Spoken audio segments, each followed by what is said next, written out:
Assalamualaikum warahmatullahi wabarakatuh. Halo semuanya, perkenalkan nama saya Silmi Azimatu Syaidah, NIM 11076202888 dari Program Studi Pendidikan Guru Sekolah Dasar, Fakultas Ilmu Pendidikan, Universitas Negeri Jakarta Angkatan 2020. Di video kali ini, saya akan memaparkan mengenai infografis konsep dasar PPKN Sekolah Dasar. Berikut adalah infografis konsep dasar PPKN SD. Yang pertama, yang akan kita bahas adalah pengertian pendidikan nasional. Pendidikan nasional adalah pendidikan yang berlandaskan pada Pancasila dan Undang-Undang Dasar Republik Indonesia tahun 1945,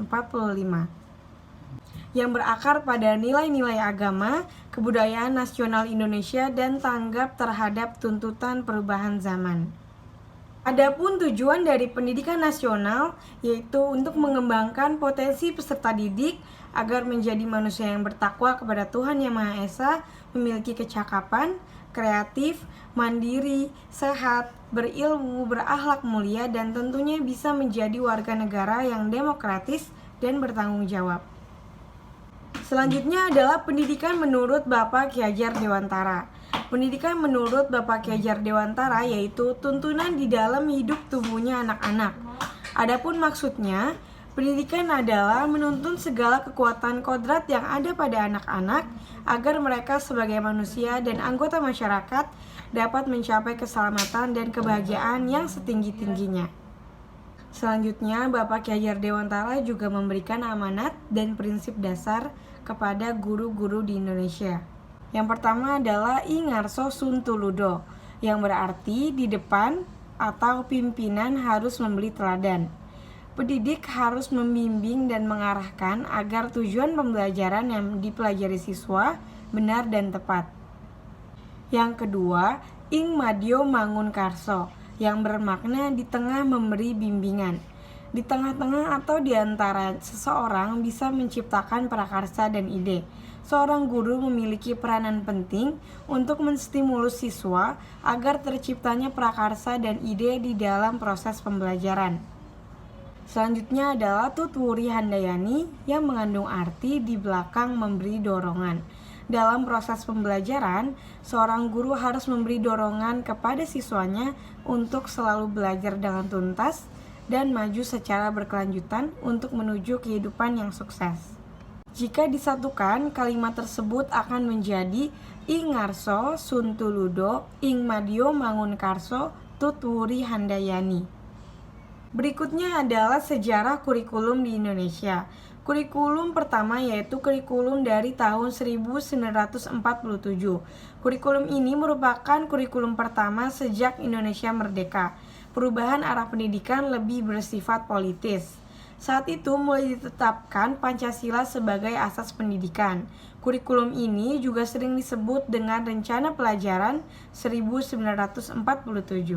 Berikutnya, pemerintah kembali menyempurnakan sistem kurikulum yaitu pada tahun 1964 yang dinamakan Rencana Pendidikan 1964. Kurikulum ini bercirikan bahwa pemerintah mempunyai keinginan agar rakyat mendapatkan pengetahuan akademik untuk pembekalan pada jenjang SD, sehingga pembelajaran berpusat pada program Pancawardana yaitu pengembangan moral, kecerdasan emosional, keterampilan, dan jasmani. Lalu ada kurikulum 1984 mengusung pendekatan proses keahlian.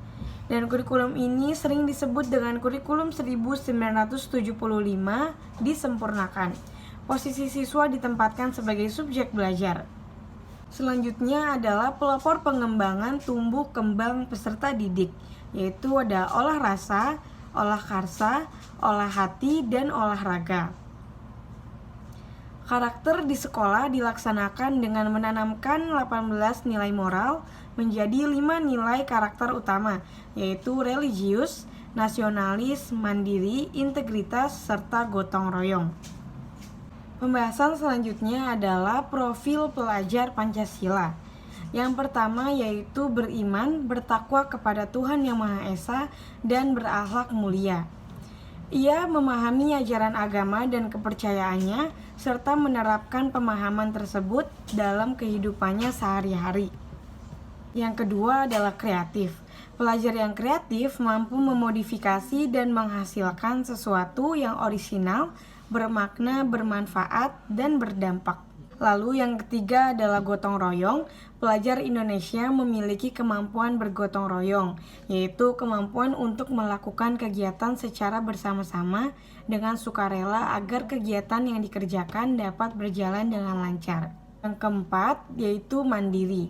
Pelajar Indonesia merupakan pelajar mandiri, yaitu pelajar yang bertanggung jawab atas proses dan hasil belajarnya. Yang kelima adalah kebinekaan yang global.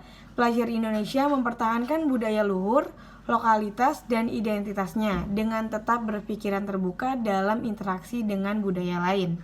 Dan yang terakhir, bernalar kritis. Pelajar yang bernalar kritis mampu secara objektif memproses informasi baik kualitatif maupun kuantitatif, membangun keterkaitan antara berbagai informasi, menganalisis, mengevaluasi, dan menyimpulkannya. Pembahasan yang terakhir yaitu mengenai analisis kurikulum 2013, kelas 5 semester 2, tema 9, subtema 1. Kompetensi inti yaitu menerima, menjalankan, dan menghargai ajaran agama yang dianutnya. Yang kedua, menunjukkan perilaku jujur, disiplin, santun, percaya diri, peduli, dan bertanggung jawab dalam berinteraksi dengan keluarga, teman, guru, tetangga, dan negara. Yang ketiga, memahami pengetahuan faktual, konseptual, prosedural, dan metakognitif pada tingkat dasar dengan cara mengamati, menanya, dan mencoba berdasarkan rasa ingin tahu tentang dirinya, makhluk ciptaan Tuhan dan kegiatannya, serta benda-benda yang dijumpainya di rumah, di sekolah, dan di tempat bermain. Yang keempat, menunjukkan keterampilan berpikir dan bertindak kreatif, produktif, kritis, mandiri, kolaboratif, dan komunikatif dalam bahasa yang jelas, sistematis, logis, dan kritis, dalam karya yang estetis, dalam gerakan yang mencerminkan anak sehat, dan tindakan yang mencerminkan perilaku anak sesuai dengan tahap perkembangannya. Pada kompetensi dasar, yang satu adalah mensyukuri manfaat persatuan dan kesatuan sebagai anugerah Tuhan Yang Maha Esa. Yang kedua, menampilkan sikap jujur pada penerapan nilai-nilai persatuan dan kesatuan untuk membangun kerukunan di bidang sosial budaya. Yang ketiga, menggali manfaat persatuan dan kesatuan untuk membangun kerukunan hidup. Yang keempat, menyajikan hasil penggalian tentang manfaat persatuan dan kesatuan untuk membangun kerukunan. Pada ruang lingkup pembahasan pada domain spiritual, yaitu menjalankan kewajiban agama yang dianut dengan penuh rasa syukur. Sedangkan pada domain sosial, yaitu menunjukkan sikap persatuan dan kesatuan dalam masyarakat. Lalu pada domain pengetahuan, yaitu menuliskan perilaku yang menunjukkan dan tidak menunjukkan sikap persatuan dan kesatuan. Yang terakhir pada domain keterampilan, melaksanakan perilaku yang mencerminkan persatuan dan kesatuan. Kesimpulan dari saya yaitu peserta didik diharapkan mampu melakukan diskusi tentang perilaku yang mencerminkan dan tidak mencerminkan sikap persatuan dan kesatuan, manfaat hidup rukun, dan wujud perilaku hidup rukun dalam masyarakat. Oke teman-teman, sekian video kali ini yaitu mengenai infografis konsep dasar PPKN SD. Kurang lebihnya mohon maaf. Wassalamualaikum warahmatullahi wabarakatuh. Bye-bye.